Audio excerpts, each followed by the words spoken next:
Assalamualaikum warahmatullahi wabarakatuh.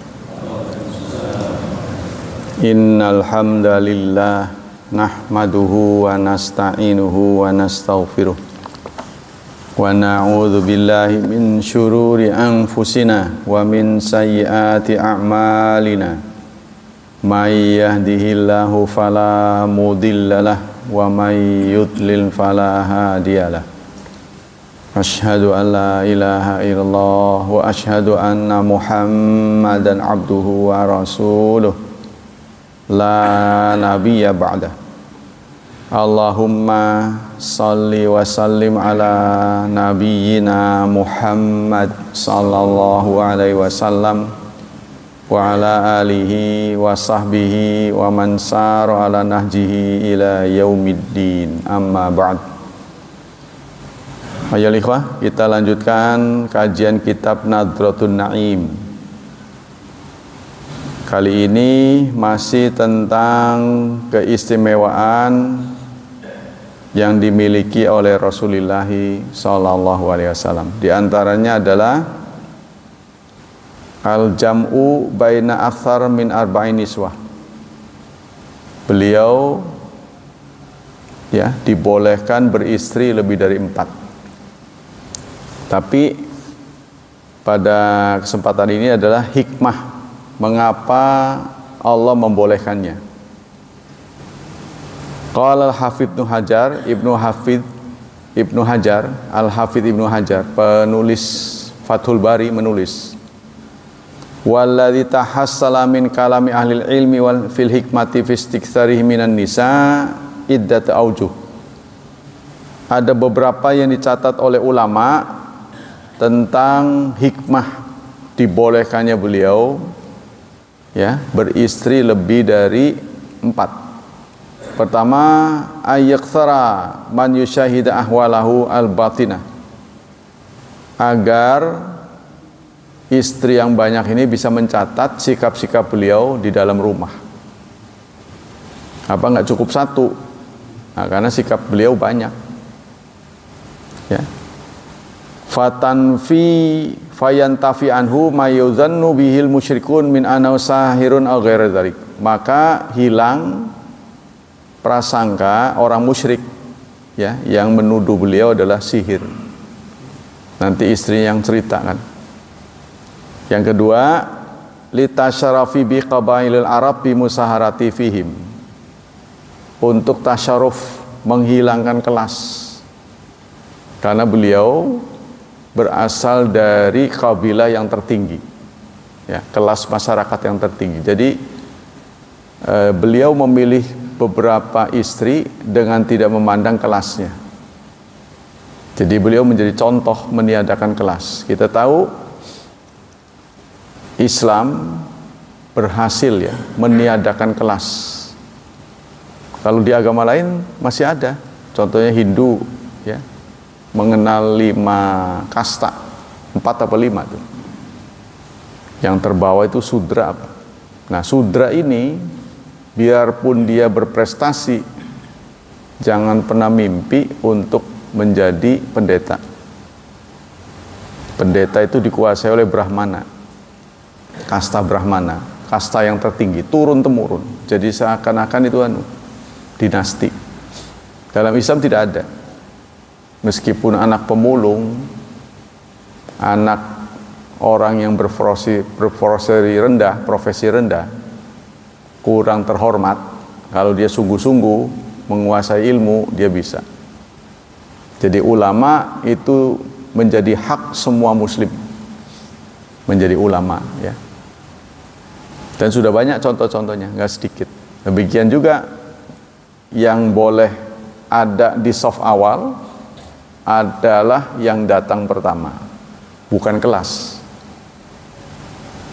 Bukan kelas orang yang tahu, kecuali di belakang imam, karena itu didesain supaya bisa menjadi cadangan. Kalau terjadi sesuatu gangguan pada proses seorang mengimami. Contohnya dia buang angin, atau dadakan, ya tiba-tiba ada gangguan kesehatan sehingga dia jatuh, itu kan harus ada penggantinya. Maka orang yang paling tepat menggantikan imam ya yang di belakang itu. Jadi diposisikan orang yang tahu keadaan. Kalau keadaan begitu, contohnya di luar dugaan terjadi gempa, ya, imam tidak cukup kuat, lari dia contohnya. Nah kalau yang tahu kan dipercepat, ya, dia menggantikan, dipercepat langkah-langkahnya atau pengimamannya itu yang minimalis saja. Ya, banyak hal lah. Kalau di pabrik kebocoran gas contohnya, sehingga dibutuhkan tindakan yang tidak boleh bertanya, imamnya lari contohnya, ya, dan lain sebagainya. Nah, jadi itu di belakang imam itu diplot memang untuk penggantinya. Tapi yang lain-lain tergantung siapa yang duluan. Ketika orang menggelar sajadah, maka sajadah itu tidak boleh disingkirkan sebelum qomat dikumandangkan. Ya, contohnya ada sajadah kok nggak ada orangnya, belum qomat, kita nggak boleh gulung sajadah dilempar sana, nggak boleh. Tapi kalau ada qomat masih juga nggak datang, ya apa boleh buat, karena soft kan harus padat, harus terisi. Nah, itu. Ya. Jadi dalam Islam itu tidak mengenal kelas. Kalau Anda lihat di agama lain itu kenal kelas, nggak bisa sembarangan. Yang mengisi soft-soft awal, ya, jadi masalah ritual itu ada orang-orang tertentu. Nah, terbukti di Indonesia saja tidak semuanya berhasil, ya kan? Di Jawa ada kelas Raden, ya kan? Di Banten ada kelas Tubagus, tapi untungnya mereka-mereka ini Muslim, jadi tidak terlalu tajam. Coba kalau bukan Muslim, itu akan tajam itu. Hasilnya artinya keturunan Tubagus nggak akan sudi menikah dengan yang bukan. Nah, begitu. Nah, ada beberapa orang juga begitu. Contohnya dia Habib, nah, dia hanya mau menikah yang perempuan, kan namanya Syarifah. Syarifah. Kan pernah juga diundang di masjid Metro. Di Masjid Metro diundang. Udah datangnya pakai cadar, orang nggak boleh foto. Nggak boleh foto. Ya kalaupun di foto juga cadarnya doang kan. Yang kelihatan matanya doang, aman sudah. Jadi nggak dilarang foto-foto. Nah, itu bagian dari promosi, jangan foto-foto. Jangan foto. Nah, itu kalau direkayasa, orang suruh menghormati dia, itu tidak boleh. Tapi kalau orang tidak direkayasa, biarkanlah. Karena itu kan ekspresi. Contohnya orang, Pak Kiai ke saya nggak nyuruh dia manggil Kiai, ya biarin aja, mau-mau dia. Ya kan? Tapi kalau kita bisik-bisik, kalau ketemu saya panggil Kiai, itu yang nggak boleh. Kita rekayasa, tolong Pak Agus, Pak Mul, kalau ketemu saya panggil Kiai ya. Jadi orang promosilah singkatnya dari temen, itu yang nggak boleh. Tapi kalau orang manggil ya mau-mau dia lah, panggil apa saja, yang penting jangan menghina, itu kan. Nah itu, jadi Rasulullah berhasil meniadakan kelas, saudara. Jangan kawin silang. Kawin silang, kulit putih dinikahkan dengan kulit hitam. Bahwa yang mulia di sisi Allah bukan karena kulit, sesuatu yang kita terima dari lahir itu tidak patut dibanggakan, kecuali ya yang kita terima dari lahir beda dengan orang lain itu bisa membawa menjadi kita baik. Contohnya keturunan orang saleh, keturunan kiai, dengan menyadari dia anak kiai, dia tidak berbuat sembarangan, itu bagus. Tapi kalau dia keturunan kiai kemudian dia pakai untuk menganiaya orang semena-mena, ya, melanggar hak orang, itu nggak boleh. Dalam Islam tidak ada kelas. Nah ini. Kadang-kadang kita masih suka begitu ya. Jadi menciptakan tuh dalam paham-paham tasawuf begitu. Dalam paham tasawuf ada contohnya. Saya langsung berhadapan. Ada orang bertanya, Pak Syarif, yang dikaji itu kitab apa? Saya kasih tahu kitab ini, kitab ini. Ada yang nyeletuk, wah bagus itu. 2 orang kan, yang satu guru, yang satu murid. Pas saya selesai pengajian hujan, jadi nggak nahan diri lah, nggak pulang dulu. Ngobrol sama dia. Nah, yang ngobrol dengan saya murid dan guru. Kata muridnya, bagus itu Bi, ke gurunya. Kamu bagus-bagus, bukan level kamu. Ya Allah, omongan begitu sama sekali tidak akan keluar dari saya. Itu hak dia sih ya. Kamu bagus-bagus, bukan level kamu. Level nggak level siapa sih yang menilai? Tidak ada, kecuali Allah Subhanahu Wa Taala. Jadi itu memojokkan orang. Dia merasa dibanting kan begitu. Bukan level saya. Nggak boleh. Dalam Islam itu bebas ya. Ya, orang juga mengira begitu karena orang itu keluarga saya khawatir. Waktu banyak ribut-ribut tentang ras, sehingga banyak tembok, banyak dinding ditulisan saya pribumi. Kan begitu kan? Waktu kerusuhan. Pemilik toko ini pribumi. Kan begitu. Yang kemudian sudah dihapus oleh wakil-wakil kita ya. Jadi sudah tidak boleh lagi kita mengatakan pribumi. Kalau dipikir-pikir Rasulullah juga bukan pribumi sih. Karena beliau pindah ke Madinah kan, bukan pribumi itu. Dia kan muhajir. Muhajir itu pendatang. Ansor yang pribumi karena di Madinah. Nah itu. Jadi mengatakan pribumi itu tidak ada kaitan dengan ajaran Islam. Semua orang sama. Yang dibedakan oleh Allah itu atqakum, yang paling takwa, yang berprestasi. Nah, sehingga sekarang kita jarang dapat itu. Kata-kata itu tidak boleh dikembangkan. Termasuk kelakuan eksklusif ya. Sangat mengganggu dan tidak sesuai dengan kepribadian orang Indonesia. Antara ini, kenapa pagar laut mau dicabut? Pagar laut kenapa dicabut? Karena itu perilaku eksklusif. Saya saja. Nah, kita tahu kalau ada perumahan gimana? Pemerintah menganjurkan formasinya itu 631.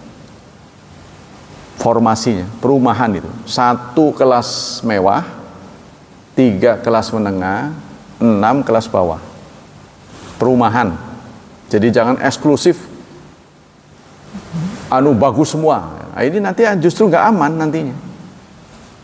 Jadi yang di luar sana, wah ini saya garong aja deh. Orang-orang kaya itu akan begitu. Jadi formasinya itu 631. Atau 136. Jadi 10 dalam 10 rumah kira-kira 10% untuk kelas mewah, 30% menengah, yang bawah 60%. Maka aman. Contohnya kalau didirikan masjid mau bagi zakatnya juga nggak perlu kampung-kampung, ya udah kita dulu. Kalau nggak ada orang miskin, bagaimana orang mau zakat? Ya kan? Menyantuni gimana? Nah itu, jadi formasinya begitu dalam ajaran Islam. Jadi jangan sampai yang kaya dominan. Wah ini bahaya. Atau begitu juga yang miskin dominan, miskin kabeh. Ya, jangan begitu. Nah ini kita kembali sini.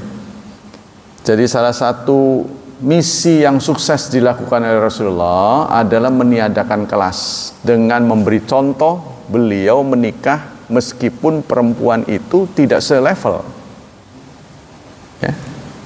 Dan begitu juga beliau pernah menikahkan keluarganya dengan kulit hitam. Jadi pernah ada orang yang saleh, lalu Rasulullah bertanya, mau nikah enggak? Kayaknya harapan nikah kecil bagi dia. Saya punya apa ya Rasulullah? Mau nikah.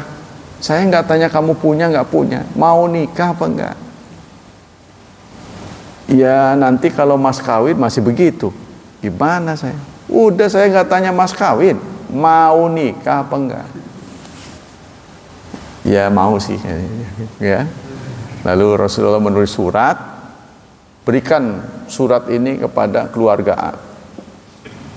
Nah itu ketika dibaca, seorang sahabat juga kaget, nikahkan putrimu dengan pembawa surat ini. Hah? Yang bener aja. Dilihat, hitam kan, negro. Putrinya kulit putih, orang Arab kan putih. Ini dengan orang Afrika. Nah, terus diberikan pada putrinya. Nah, tapi si penerima surat masih ragu. Ini asli ini. Asli ini tulisan Rasulullah. Diberikan pada putri. Putrinya suruh ngeliat. Nggak mau gitu. Ya bapak juga nggak setuju anakku, tapi persoalannya yang nyuruh Rasulullah ini. Surat Rasul. Oh Rasul yang suruh, sami'na wa ata'na. Hebatnya begitu. Jadi dia mengorbankan keayuannya ya, kecantikannya, keindahannya demi perintah Rasulullah. Jadi sahabat tuh hebatnya begitu, sami'na wa ata'na. Nah itulah, maka apa yang disuruh Rasulullah berbuah manis. Anak-anaknya menjadi ulamaul kabir, ulama besar, tabiin yang hebat, anak-anak dari pasangan ini. Kita nggak pernah tahu karena Rasulullah udah terlindung dari kesalahan ya, tidak mungkin salah. Kita kembali sini. Kemudian selanjutnya apa hikmah dari dibolehkannya beliau lebih dari 4 li ziyadah fit taklif in haitsu kullifa alla yashghalahu ma hubbiba ilaihi minhunna anil mubalagha fit tabligh. Untuk ziyadah pada taklif, menambah pembebanan. Ya, jadi orang bisa melihat langsung di tengah-tengah kesibukan beliau sebagai pemimpin perang, pemimpin masjid dirangkap. Ya. Ketua DKM, pemimpin rakyat, ya kan? Jadi satu. Jadi akan menjadi saksi hidup Rasulullah di tengah kesibukannya sebagai pengurus ini, ya beliau ketua DKM, beliau komandan perang, pemimpin keluarga, masih tetap tidak goyah menjadi mukmin yang baik. Sholatnya tetap. Kita nggak sesibuk beliau, sudah sudah kelenggar, ampun, ya kan, sudah kendor itu kan, sibuk apa? Ditambah sudah purna karya, nah itu sudah tidak ada alasan. Kalau dulu sibuk warawiri, antar jemput, maaf itu nggak bisa. Nah, sekarang sudah purna karya masih begitu juga, mau kapan lagi? Katanya ditunggu sampai usia berapa itu? 40 apa ya? Kalau tidak ada perubahan dari buruk menjadi baik, maka harapan menjadi orang baik semakin tipis. Begitu katanya. Dalam hadis nanti ada. Kita lanjutkan. Jadi istri-istri itu akan menjadi saksi hidup bagaimana di tengah-tengah kesibukannya beliau tetap tampil sederhana. Ya. Saat beliau wafat, cadangan makanan yang ada di rumah beliau cuma sepotong roti, yang itu pun sudah digigit, sudah dimakan, nggak utuh lagi. Jadi kita dengan Rasulullah cadangan anunya lebih banyak kita. Minyak masih berliter-liter, gas kadang-kadang tumpukannya sekian, takutnya waktu nyari nggak ada. Air galon lebih dari 1. Beras berkarung-karung di rumah kita. Nggak sesibuk Rasul. Tapi Rasul tuh cadangannya minim sekali. Jawabannya adalah, jadi kalau begitu kita nekat, udah semua sedekah itu. Jangan juga, karena Rasulullah sumbernya gede, walaupun nggak ada toren ya istilahnya itu. Tapi air yang dibuka ini selalu 24 jam beliau gede. Kalau kita butuh toren, kita butuh cadangan, karena kadang-kadang nggak ngalir gitu kan. Nah, itu kita butuh. Karena PDAM kadang-kadang nggak permisi lagi, mati aja itu. Jadi kita beda dengan Rasulullah. Kalau Rasulullah sampai begitu, sampai tidak ada makanan. Bahkan suatu saat setelah mimpin sholat, beliau cepat keluar, tumben-tumbenan nggak zikir, tapi balik lagi ke masjid.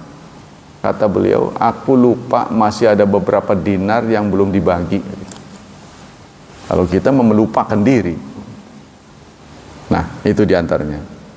Kemudian selanjutnya adalah yang keenam, naqlul ahkami syar'iyyah allati la yattali 'alai rijal li anna aktsara ma yaqau baina zauja mimma sya'nuhu ay yakhtafiya mithluh. Yang keenam adalah perilaku-perilaku yang berkaitan dengan adegan beliau di atas ranjang. Ya, ini tidak mungkin diceritakan oleh sahabat laki-laki maksudnya. Ini tidak mungkin bisa di cover, tidak bisa diakses kecuali oleh istrinya. Tuh, bagaimana perilaku beliau sebagai ya kedudukan sebagai seorang suami. Kan beliau kan multidimensi, sebagai komandan perang, sebagai pimpinan masjid, sebagai pimpinan keluarga. Popin banyaklah pimpinan-pimpinan, rangkep-rangkep. Nah sekarang beliau sebagai seorang suami, bagaimana memperlakukan istrinya. Nah istri-istrinya ini, ya kalau Pak Agus ditanya, Pak Agus, bagaimana sikap Pak Agus pada istri? Pasti ceritanya bagus lah. Ya saya sayang sama istri, itu kan? Tapi tentu orang lebih percaya kalau yang cerita istrinya Pak Agus. Oh suami saya baik, karena dia yang mendapatkan perlakuan. Kalau kita pasti ngalam diri kita sendiri. Tapi kalau orang yang lain cerita kan, wah luar biasa, nggak ada duanya itu. Seperti Ummu Salamah terhadap Abu Salamah, dia cerita, ya Rasulullah, ketika wafat suaminya, Rasulullah mengatakan isbiri, sabarlah. Dia nggak tahu siapa yang ngomong. Marah Ummu Salamah, sabar, nggak ngerasain sih apa yang saya alami ini. Nah, orang membisikkan, itu tadi yang ngomong Rasul. Astagfirullah, Rasul. Nah, dia buru ke rumahnya, minta maaf. Ya Rasulullah, maaf saya ngomong begitu nih, karena saya tidak pernah, ya, tidak pernah mendapatkan perlakuan saya dengar dari siapapun seperti suami saya pada saya. Tidak ada gantinya ya Rasulullah. Itu yang saya sedih. Kenapa beliau harus pergi lebih cepat? Saya belum siap. Sabarlah, nanti Allah akan gantikan yang lebih baik. Nah, yang lebih baik itu kemudian Allah memerintahkan Rasul untuk menikahinya. Karena nggak ada yang lebih baik daripada suaminya kecuali Rasulullah. Saking tidak adanya. Nah, itu ya. Li'anna karena adegan-adegan kerumah tanggaan itu jarang bisa disampaikan secara detail oleh seorang laki-laki. Nah, tapi kalau istrinya ini bisa. Kebiasaan-kebiasaan beliau sebagai suaminya, kedudukan sebagai suami itu bagaimana? Sadisuha, yang ketujuh, itla'u ala mahasni akhlaqi batina faqad tazawaja Ummu Habibah wa abuha idzaka yu'adihi. Ini menunjukkan keberanian yang luar biasa karena perempuan-perempuan yang dinikahi ya, itu berasal dari keluarga yang memusuhi beliau. Wanten itu, Pak. Iya, nggak takut dia balas dendam. Antara lain istri beliau berasal dari janda dari komandan perang yang sudah perang dengan beliau, kalah, nah, jandanya itu dinikahi. Bayangin itu. Jadi peluang untuk balas dendam tuh sangat besar, terbuka. Begitu juga Abu Sufyan, kan putrinya dinikah. Ketika Futuh, ya, beliau berkunjung ke bilik dari anaknya. Dia datang, wahai putriku, saya duduk di sini. Nah, sudah digelar tikar. Dia ambil tikernya. Wah, bukan. Tikar ini hanya boleh diduduki oleh Rasulullah. Kalau orang semacam kamu, nggak boleh. Coba. Ya, anak terhadap orang tua sampai begitu. Engkau belum muslim, belum muslim. Orang tuanya itu Abu Sufyan. Ah, nggak boleh. Ini hanya untuk orang Rasulullah yang berhak duduk di sini. Sampai segitunya. Padahal itu kepada anunya sendiri, ayahnya sendiri. Nah, begitu juga ini suami-suaminya komandan perang. Ya, keluarganya memusuhinya. Jadi Ummu Habibah. Wa Sofia ba'da qatli abiha. Serta Sofia ini dinikah oleh beliau setelah ayahnya ya gugur dalam perang. Karena dia memusuhi Rasulullah, perang kalah. Wa ammatuha, bukan sekedar ayah, pamannya, suaminya. Jadi ada Sofia ini pamannya gugur, ayahnya gugur, suaminya gugur. Dia dinikah. Tuh, ya. Suatu saat kalau nggak salah Sofia ini berkata pada Rasulullah, jangan jadi tawanan. Kata dia, jangan jadikan aku tawanan. Tolong buat tebusan. Minta berapa? Jangan jadikan tawanan. Kata Rasulullah, mau aku beri tebusan yang paling murah? Mau. Jadilah istriku. Itu kan kaget sekali. Ya, Sofia, musuhnya mau menikahinya. Itu suatu langkah yang sangat berani. Bapaknya gugur, pamannya gugur, termasuk suami. Ada juga kalau saudara berpikir, wah itu kok semua dipilih buat diri sendiri. Bukan. Ya, pada zaman itu sebuah kehormatan kalau musuhnya dikalahkan, ya, istrinya dinikah, itu betul-betul kemenangan telak. Waktu itu, ya, musuhnya dikalahkan, istri yang dikalahkan itu menikah, itu betul-betul kemenangan telak. Nah, suatu saat Rasulullah memberikan kebijakan dinikahkan pada sahabatnya. Yang protes keluarga sana.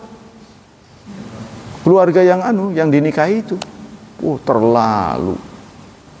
Dikasih temennya katanya.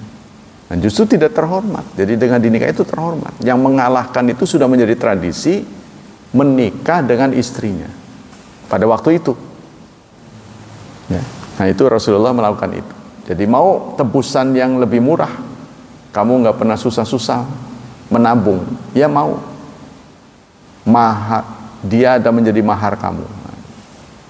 Nah, menikahlah dengan Sofia. Sofia ini sempat menjadi perempuan cemburuan dari Aisyah. Iya, jadi Aisyah menjadi cemburu dengan Sofia ini. Karena Sofia itu langsing, matanya biru. Iya, mata bule. Mungkin jangan orang Eropa kali ya, keturunan Eropa. Jadi matanya biru. Langsing, ya kita nggak bisa gambar, mungkin cantik sekali ya, sehingga Aisyah sempat cemburu. Tuh. Tapi karena itu kehendak Allah, ya itu tadi, ya bahwa kalau Rasulullah itu menikah karena nafsu, pasti beliau punya anak dari mereka nggak pernah punya anak dari Aisyah sekalipun. Ya, beliau hanya punya anak dari Khadijah dan Mariatul Qibtiyah. Yang dari Mariatul Qibtiyah wafat. Saat wafat terjadi gerhana matahari. Maka orang mengira ini sihir nih. Muhammad ingin ngasih tahu sedang berduka katanya. Dikiranya gerhana itu adalah pemberitahuan dari Rasulullah bahwa dia sedang berduka, ya, meninggal anaknya. Falau lam takun akmal khalqi fil khalqi la nafarna minhu. Seandainya Rasulullah tidak berakhlak baik, pasti istri-istrinya itu akan menggugat cerai. Pada kabur pasti. Balil ladzi waqa'a kana ahabba ilaihi min jami'i ahlihinna thaminuha. Nah, itu ya. Akan tetapi beliau adalah mencintai semua keluarganya. Sampai Aisyah saja bukan cemburu, yang beliau cemburu pada yang hidup tuh pada Sofia. Kalau yang meninggal pada Khadijah.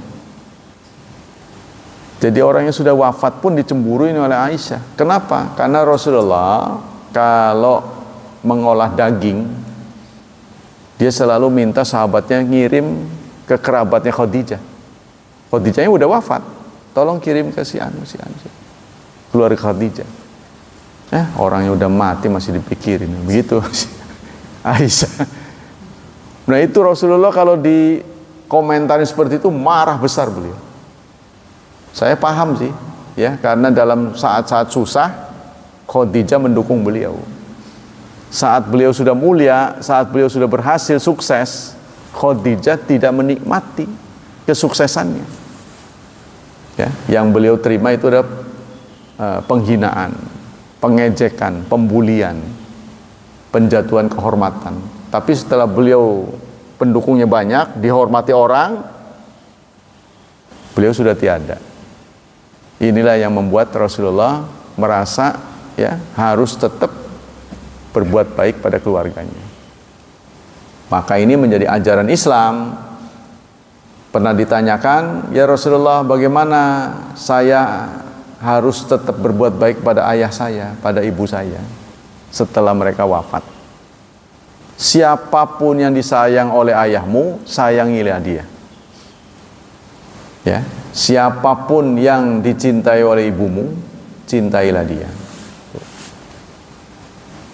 Nah ini menjadi inspirasi saudara, menjadi inspirasi orang tua saya, orang tua istri. Nah, dia kan setelah bercerai menikah lagi.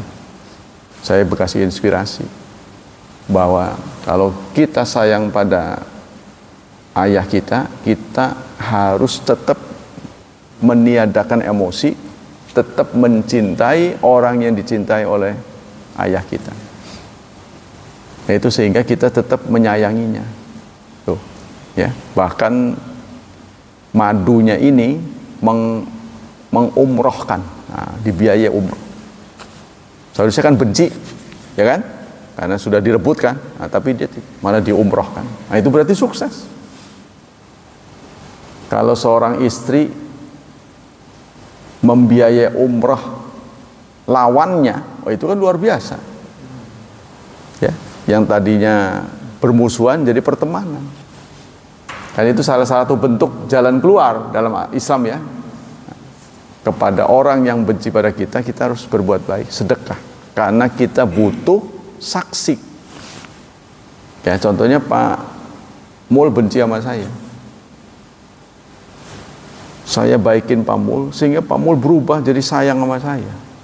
Nah ini sikap Pak Mul begini akan menjadi saksi nanti di hari kiamat. Saya tahu dia orang baik. Dulu saya benci. Bla bla bla. Ada ceritanya itu, ada dongengnya. Ini menjadi testimoni. Saya tahu betul dia orang baik. Nah, kita butuh dukungan seperti ini. Ya, sebab kalau tentang baik apa enggak, semua juga kalau ditanya, kamu orang baik ya? Oh, baiklah saya.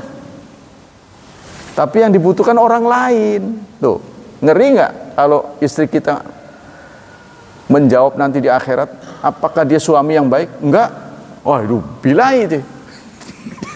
Ya kan? Istri cuma satu, nggak ngaku pisan tuh. Kalau istri banyak kan mending, 4 contohnya. 1 ngomong tidak baik, yang 3 ngomong baik, kan kalah tuh. Kita istrinya cuma 1. Ngaku nggak baik ke kita, waduh, tamat ke kita. Jadi otomatis gagal sebagai suami, ya kan? Kan profesi kita banyak nih. Ya. Bagaimana Anda sebagai bapak yang ditanya anak, begitu kan? Gimana menurutmu? Apakah dia yang baik? Waduh, ya baik sekali. Nah, sukses. Bagaimana dengan anggota masyarakat? Tanya RT-nya. Pak RT gimana? Kan dulu Anda menjadi RT. Masih A ini. Terus naik begitu aja terus. Nah, pemerintah, pajaknya bayar nggak? Bayar nggak dia? Oh bayar dia, warga yang baik. Nah begitu, kita nurut, suruh dipanggil datang. Ya kan? Dipanggil datang. Tapi orang tuh mempunyai prasangka. Tuh. Contohnya Syarif Hidayatullah dipanggil Intel. Ya nggak masalah, wong kita warga kok, dia petugas. Biarkan dia menjalankan tugas ya. Kan itu cuma nanya-nanya doang. Sebenarnya Islam tuh bagaimana sih? Dia pengen ngelmu kan? Pengen ngelmu. Bapak jangan macam-macam sama saya. Nanti di akhirat bisa terbalik nih. Saya yang interogasi Bapak. Wih, jangan begitu kayak gitu. Tapi di kalangan pengajian geger. Wah, mau dicoret saya. Sebagai jadwal ngajar mau dicoret. Saya jelasin, oh begitu. Sama dengan Anda melihat teman tiba-tiba ada razia di jalan. Masa kita langsung informasi penjahat? Bukan kan gitu. Mau ditanya polisi, bawa SIM enggak? Oh bawa, ini kan enggak apa-apa. Jadi jangan buruk sangka ya, ketika polisi menghentikan kita itu berarti dia penjahat. Jangan. Bapak bawa SIM, bawa. Oh iya. Bawa STNK, bawa. Itu kan undang-undang, dia menjalankan undang-undang, kesepakatan. Jadi jangan dilarang. Jangan ditakuti. Sepanjang kita benar, persoalannya kita nggak benernya itu jadi deg-degan. Belum apa, kabur malah nyemplung ke kali. Kan ada kasus begitu tuh. Dikejar-kejar polisi dia malah nyemplung ke kali. Yang disalahin polisi karena sampai tewas. Nggak boleh begitu. Nah ini, kita jadi memandang orang itu lurus. Nggak usah takut kalau kita nggak salah. Nggak usah panik.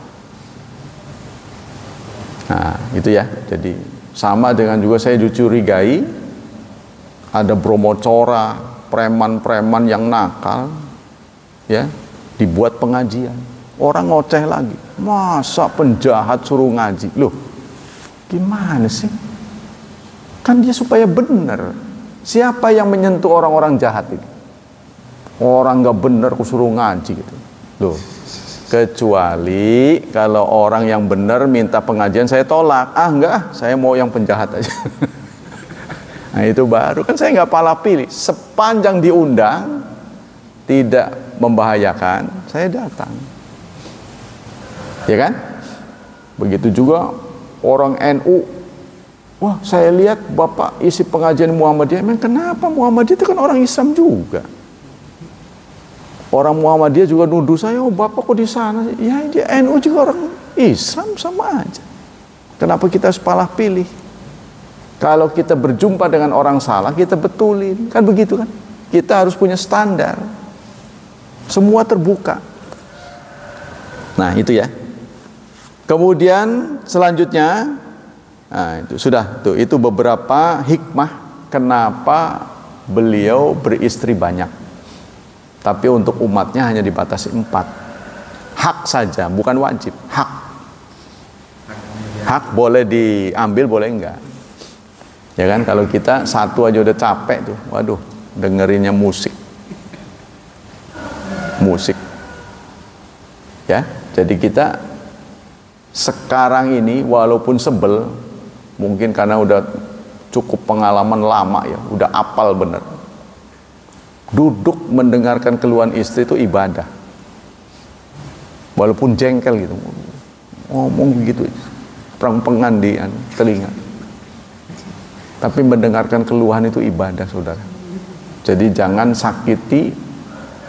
Dia lagi ngomong, Anda pergi. Nggak pamit lagi. Kemana itu orang? Ngomong aja nyerotos. Orangnya nggak ada. Ya? Hah? Iya, enggak ada sih. Kan manusia itu kan makhluk sosial, nggak mungkin dia ngomong sama tembok kan. Dia harus ngomong dengan orang. Anda satu-satunya orang di rumah. Mau siapa lagi? Kalau ada anak itu temenin ibumu. Nah, kita istirahat sebentar. Tapi kalau nggak ada lagi, gimana lagi? Udah berdua doa. Nah itu ya. Kemudian keistimewaan lain yang dimiliki oleh Rasulullah, tidak dimiliki oleh yang lain adalah bad'ul qital bil baladil amin. Perang di tanah haram. Perang di tanah haram. Kan istilahnya haram. Tanah haram. Berarti tanah dilarang perang. Haram artinya suci, bukan haram najis, itu bukan. Haram ini tanah suci. Kok suci boleh Rasulullah? Nah itu khusus pada Rasul. Kita tidak boleh. Ya, jadi kalau kita ada agenda perang, musuh masuk ke Masjidil Haram, itu harus ditunggu. Makanya nggak ada penangkapan. Kalau ada maling ditangkap di Masjidil Haram, nggak ada. Ditunggu nanti udah keluar, lihat keluar. Nah, ditunggu di luar, baru digerebek. Di dalam tidak boleh, kecuali mengganggu orang. Contohnya dia bawa pistol ya. Dulu kan pernah kan orang sholat ditembak gitu di Masjidil Haram kan, pernah terjadi. Nah, itu membahayakan. Sepanjang dia tidak membahayakan, nggak boleh ditangkap di Masjidil Haram. Ditunggu keluarnya. Nah itu. Nah Rasulullah syarafallah azza wajal ummal qura al badal haram wa faddalaha wa ikhtaraha wa mana ini khassaha bi khasaisi wa mazaya laisat li ghairiha. Masjidil Haram ini tempat yang dimuliakan Allah, melebihi tempat lain. Jadi ada tempat yang dipilih, ada orang yang dipilih, ya kan? Orang yang dipilih, nah, Mustafa jadi dipilih. Dari sekian rasul, dari sekian manusia dipilih menjadi rasul. Dari sekian rasul dipilih lagi, dipilih lagi. Nah, begitu juga tempat. Ada tempat yang dipilih Allah, namanya Al-Haram. Ya, kalau kita disebut ada berapa tuh? 3 ya. Haram tuh ada 3. Haromen ya, 2 ya. Yaitu Mekah, Madinah, 1 lagi Palestina. Kalau masjid ada 3. Tapi kalau haram ada 2. Yang dimaksud haram adalah bukan Masjidil Haram saja. Jadi ada batasnya. Contohnya Masjidil Haram di sini, zonanya segini. Sepanjang di zona ini, tumbuh-tumbuhan tidak boleh dicabut. Binatang tidak boleh dibunuh. Sepanjang di zona ini. Ada batasnya tuh. Batas haram. Contohnya burung. Selama dalam zona nggak boleh ditangkap. Tapi begitu dia keluar kita tangkap boleh. Hukumnya. Ya, itulah haram. Ada 2 haram, Mekah, Madinah. Batas-batas itu sudah disebut, sudah ditentukan sejak Ibrahim. Namanya mikot. Mikot itu adalah mikot makani, mikot zamani, mikot tempat, mikot waktu. Mikot tempat yaitu dibatasi. Jadi kalau kita masuk, ya itu harus mengenakan ihram. Kalau kita masuk, kita harus mengenakan ihram. Kalau di luar silakan. Jadi masuk taruh ihram. Ya, itu namanya haromen. Famin dzalika ay anna biha baitahul atik. Di dalamnya ada Baitul Atik. Atik kemudian di Indonesia kan dengan antik. Jadi rumah untuk manusia yang pertama kali dibangun Baitullah. Rumah yang pertama kali dibangun di dunia ini ya Baitullah itu. Masjidil Haram ya, itu adalah rumah manusia pertama. Awala baitin wudi alinnas li ibadatihim, tapi rumah untuk ibadah. Jadi masjid pertama di dunia yang dibangun untuk ibadah adalah Masjidil Haram, masjid tertua. Itu sudah ada konon sejak Nabi Adam. Ya, cuma kontroversi antara orang-orang yang memperebutkannya. Bahkan Zam-Zam itu pernah dihilangkan, pernah disarukan, artinya dibuat orang nggak ketemu, karena penemuan air itu seperti penemuan emas dulu. Ya, bagi orang yang tinggal di gurun, air itu kan menjadi masalah besar kan, sehingga kalau ketemu namanya oase itu seperti menang, waduh, dapat keberuntungan yang luar biasa. Mereka kadang-kadang perang untuk memperebutkan air. Nah, karena itu ada yang menyembunyikan ini, menyembunyikan Zam-Zam, sampai kemudian kakek Nabi Muhammad, ya, yaitu Abdul Muthalib, bermimpi keberadaan Zam-Zam itu di situ. Begitu digali, benar Zam-Zam yang sekarang. Nah, ini kan ada mukjizat yang masih kita bisa saksikan. Di sekitarnya sumur mah nggak pernah ada airnya, tapi di situ, ya, airnya luar biasa, dan airnya nggak tumpah. Maksudnya nggak luber gitu, saking banyaknya luber, nggak ada. Jadi kalau diambil ya dia naik lagi, diambil naik lagi, tapi nggak sampai luber gitu, kayak sumur Lapindo gitu. Kalau sumurnya banyak, airnya banyak kan bisa membludak gitu, karena nggak diambil. Ya emang nggak. Jadi kalau diambil segitu lagi, diambil segitu lagi. Nah, saudara boleh ngadu sumur saudara dengan Zam-Zam, boleh ngadu. Itu mukjizat kan? Sekarang datangkan orang 1 juta ke rumah saudara, saudara bangun sumur, ditimba, kalau nggak habis asap. Ya, ini saben hari diambilin terus. Tapi memang air yang dipakai, yang keluar di sekitar Masjidil Haram nggak semuanya Zam-Zam. Yang Zam-Zam itu kan ada, tapi setidaknya walaupun itu Zam-Zam, ya, dipakai untuk minum sekian banyak orang, kalau itu sumur kita udah habis. Udah habis tuh. Kalau itu dibuat tagihan, udah cukup tuh buat kemakmuran masjid. Kalau saja Zam-Zam itu suruh bayar. Ya, karena saya pernah lihat. Jadi saya pernah lihat kanal ini nih. Kanal dibuka, itu airnya luar biasa. Kanal yang dari sumur Zam-Zam keluar kan dari sana tuh. Apa itu dipompa apa enggak, saya nggak tahu. Tapi yang jelas airnya luar biasa banyak.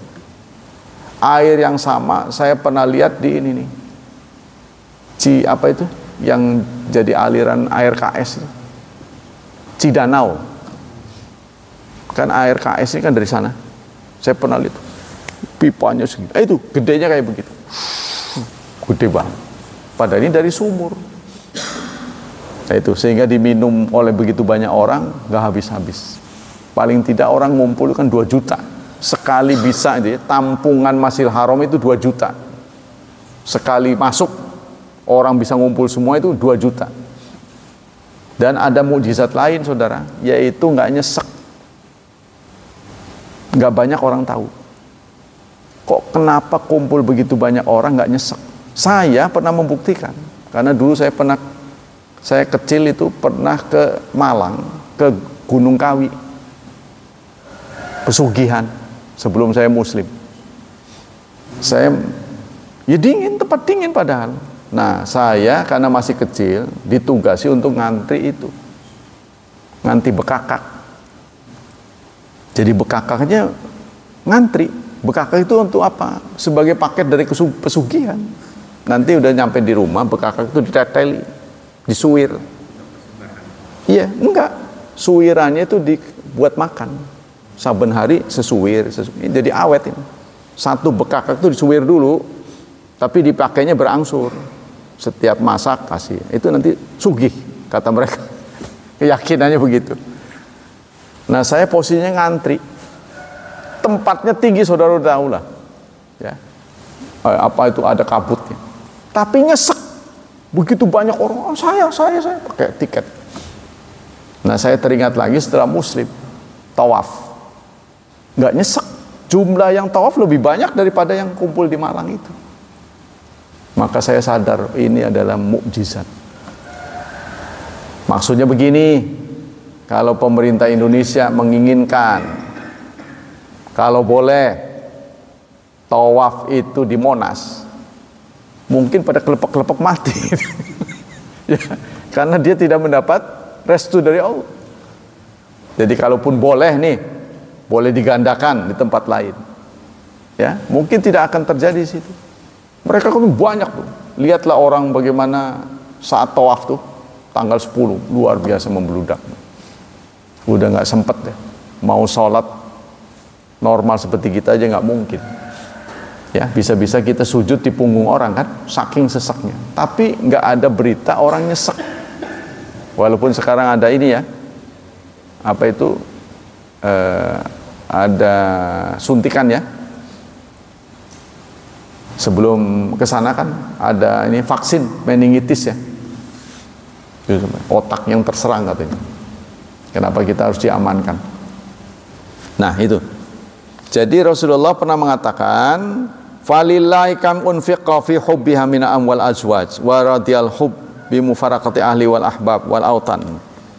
Sehingga saking mukjizatnya Arab Saudi nggak perlu promosi. Nggak perlu promosi wisata. Ayo saudara-saudara, siapa yang mau haji? Nggak perlu. Mau nggak promosi aja tunggunya 30 tahun.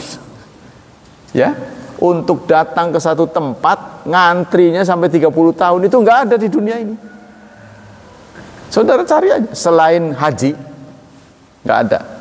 Mau datang ke satu tempat ngantri sampai 30 tahun, bayar dulu lagi. Sudah bayar dulu 25 juta, nggak tahu sekarang berapa. 25 juta, entar nunggu ketentuan harga baru. Kurangnya berapa, nombok. Nah, itu terjadi pada Masjidil Haram. Waqad abahallahu tabaraka wa ta'ala nabihi Makkahal Mukarramah amal fathi yauman wahidan. Kepada Rasulullah pernah dibuka perang di Masjidil Haram cuma sehari. Yaitu saat beliau futuh ya. Fathu Makkah. Penaklukan Makkah, Rasulullah mengatakan, "Inna Makkata haramallah." Sesungguhnya Mekah telah Allah sucikan. Walam yuhariman nas. Allah tidak pernah memberikan kepada siapapun kesuciannya untuk dinodai. Fala yahulu limri'in yu'minu billahi wal yawmil akhir ayasfika biha daman wala yu'dadu biha syajara. Tidak boleh seorang pun yang beriman kepada Allah dan hari akhir menumpahkan darah di dalamnya, mencabut tanamannya. Fa in ahadum yarakhas bi qitali Rasulillah fiha faqulu lahu innallaha adzina li Rasulillah am ya'dzan lakum. Kalau ada ya orang yang menodai kesucian Masjidil Haram beralasan pernah dicontohkan oleh Rasulullah, ini Rasulullah yang mengatakan, katakan padanya benar pernah diizinkan pada Rasulullah tapi tidak kepada yang lain. Fa innama adzinali, karena sesungguhnya izin itu hanya diberikan padaku. Fiha sa'atan min nahar, itu pun cuma sebentar, hanya beberapa saat penaklukan itu ya. Ternyata tidak ada pertumpahan darah kecuali kecerobohan dari Khalid. Mayat-mayat pada bergelimpangan. Rasulullah tanya, siapa itu? Kan sudah diwanti-wanti jangan ada pertumpahan darah ya. Jadi datang menaklukkan Mekah itu jangan ada pertumpahan darah. Siapa yang masuk ke rumah Abu Sufyan aman. Siapa yang muslim aman. Ternyata Khalid, ya itulah, karena beliau memang jiwanya perang, ngadang di jalan langsung dibabat. Mayat bergelimpangan. Siapa ini yang melakukannya? Khalid, ya Rasulullah. Kejar dia, beritahu tidak boleh ada lagi. Ya sudah terlambat, beberapa ya belasan lah yang wafat syahid. Waqad adat hurmatuha al-yaum, maka kehormatan al-haram kembali sehari ini. Bil amsi, kehormatinya bil amsi seperti kemarin. Wal yubaligh syahid al-ghaib, hendaklah yang hadir yang mendengar suaraku sampaikan kepada yang enggak dengar. Jadi pernah dibuka untuk Rasulullah ya, waktu amal Fathu Makkah, cuma beberapa jam saja. Selanjutnya kita ganti dengan kitab Riyadhus Shalihin. Beberapa saat lagi ya kita masuk duha. Bismillahirrahmanirrahim. Babu sunnatul asr, bab salat sunnah asar. Dari Ali bin Abi Thalib, hadis ke 1121. Kanan Nabi yusalli qabla asri arba rakaat. Suatu saat ya terdeteksi Rasulullah melakukan sholat sebelum asar 4. yafsilu bainahunna bitaslim alal malaikatil muqarrabin. Beliau memisah 4 rakaat menjadi 2-2. Wa man tabi'ahu minal muslimin wal mu'minat, dan beliau salam kepada malaikat, kepada pengikutnya muslim dan muslimat. Dirawikan oleh Turmudi. Kesimpulan, yuqarriru hadzal hadits as-sunnatal qabliyah li salatil asri. Hadis ini menetapkan adanya qabliyah salat asar. Jadi kalau saudara bertanya, apa salat asar itu ada sunahnya? Nggak ada. Cuma sunahnya ini dipandang bukan murattab, ya, bukan rawatib. Tapi oleh penduduk kita, ya, yang bukan ngaji hadis, itu dianggap rawatib. Jadi definisi rawatib antara mereka dengan pengkaji hadis ini berbeda. Menurut mereka, yang namanya rawatib itu adalah sholat-sholat sunnah yang mengiringi sholat wajib sebelum dan sesudahnya. Apapun namanya, itu namanya rawatib. Tapi kalau menurut kajian hadis, yang namanya rawatib itu adalah sholat-sholat sunnah yang mengiringi sholat wajib yang biasa dilakukan oleh Rasulullah, ya, selalu dilakukan oleh Rasulullah. Maka kalau itu maksudnya, jumlahnya paling banyak 12. Ada 2 versi, ada yang mengatakan 10, ada yang mengatakan 12. Apa saja yang 12 itu? Yaitu sebelum subuh 2, ya. Kemudian sebelum zuhur, ini yang mengatakan 10, sebelum zuhur 2. Yang mengatakan 12, 4, 2, 2. Ya, sebelum zuhur tuh 2, 2, itu yang mengatakan 12. Setelah zuhur sama pendapatnya 2. Setelah maghrib 2, setelah isya 2. Nah, saudara bisa hitung subuh, nah, ya. Kemudian zuhur sebelumnya 4, sudah 6. Sesudahnya 2, 8. Ba'da maghrib 2, 10. Ba'da isya 2, 12. Kalau ada yang menghitung 10, sebelum zuhurnya cuma 2, bukan 4. Ya, 2 saja. Nah, itu ada 2 hadis, satu dari Aisyah, satu lagi dari Ibnu Umar. Ya? Kalau asar nggak masuk rawatib. Nah, ini ada riwayat rawatib. Jadi ini ada riwayat sebelum asar itu ada, tapi tidak sering dilakukan oleh Rasulullah. Cuma promosinya ada. Jadi bagi kita yang mengerjakan, silahkan. Nah, kalau kita ingin meneladani Rasul, jangan sering, gitu aja. Ya, jangan selalu. Nah, apa kesimpulan hadis tadi itu ya? Wa qad istakhdama kana li syira ila ana ibadatun qalibatun ana yusalli qaul asr 4 rakaat. Diriwayatkan oleh Ali. Nah, ya, hadis ini diriwayat oleh Ali. Fa dzarfuha qabla yuhaddits zaman nafila wa lafdhu 4 yuhaddits adat. Yafsilu bainahunna bitaslim ala malaikati muqarrabin wa min tabahum muslimin yuwaddi sifata salata hadhihi nafilah wal maqsud bitaslim ala malaika wa nabiyyin wa taslim bitasyahud wal jam'u baina malaikatil muslim wal mu'minin fi mura'atun nadhir wa huwal jam'u baina syai' wa ma yunasibuhu wa bainahum tanasub. Nah, kesimpulan, fil hadis minal fikhi istibabu 4 qabla asr. Hadis ini menginspirasi kita disunahkan sholat 4 rakaat sebelum asar. Ya, status hadis ini hasan. Al-rak'ataini nadzaran li ikhtilafi riwayat. Tapi ada juga yang mengatakan 2 saja.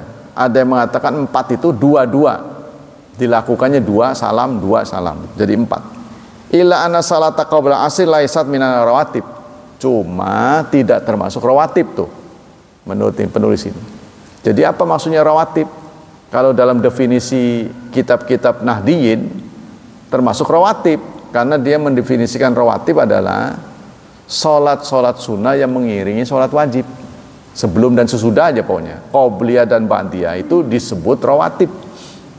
Tapi kalau menurut definisi di sini, qobliyah dan ba'diyah yang selalu dilakukan oleh Rasulullah, continue, itu baru bernama rawatib.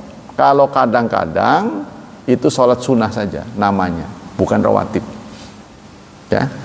Maka di sini juga termasuk laisat minarawatib, bukan rawatib.